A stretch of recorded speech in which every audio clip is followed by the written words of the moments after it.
Welcome to The Explainer. Today, we're cracking open the code on overthinking. We're going to explore why some of the sharpest, most capable minds out there can get completely tangled up in their own thoughts. Let's dive right in. You know that feeling, right? You're trying to get one thing done, but your mind is just everywhere.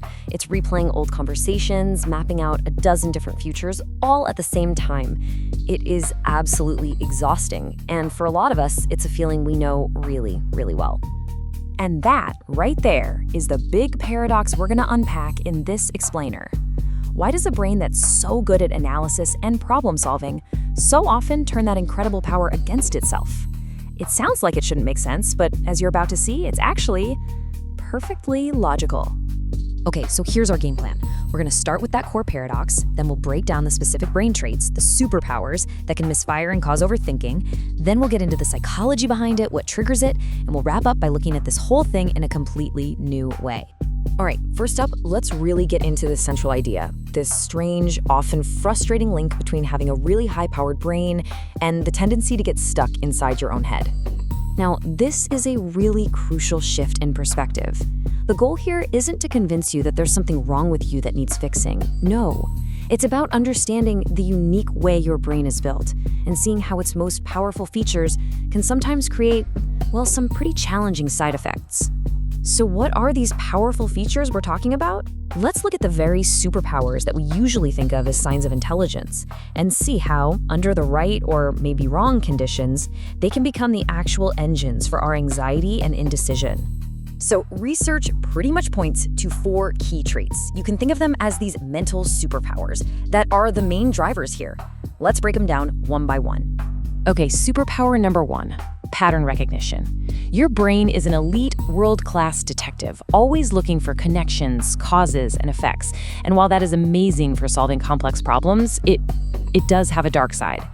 So in a social situation, for example, this superpower can totally backfire.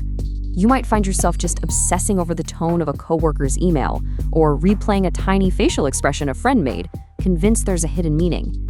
Your brain is so good at finding patterns that it starts seeing them even when they're not there. It literally creates a mystery for itself to solve. All right, this next one is all about seeing the future.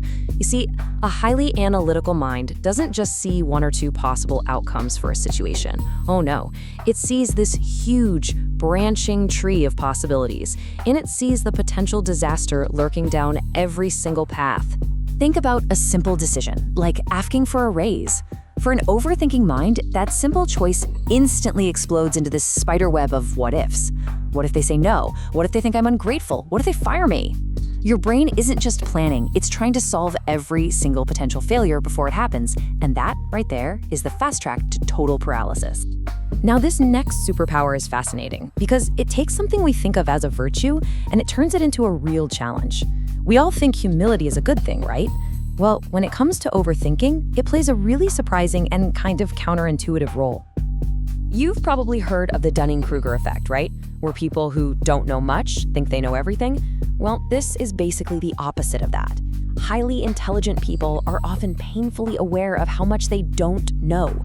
And that deep awareness, that intellectual humility, is what fuels the constant second-guessing and the nagging self-doubt. And finally, we've got to talk about the hardware itself, because this isn't just about your thought patterns, this is about the physical wiring of your brain. Yeah, a really important study by Dr. Ruth Karpinski found this strong link between a high IQ and what she calls overexcitability. Basically, it means the nervous systems of smarter people tend to react more intensely to things, to both good and bad stimuli. So what does that mean for you? It means when an anxious thought enters your mind, your brain might physically grab onto it with more force than someone else's. That feeling of, I just can't let it go, that's not a failure of your willpower. It's your neurobiology at work.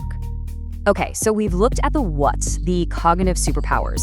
Now let's zoom out a bit and get to the why. What is your brain actually trying to do with all this frantic, looping thought? In psychology, this process is often called rumination. And it's the perfect word for it.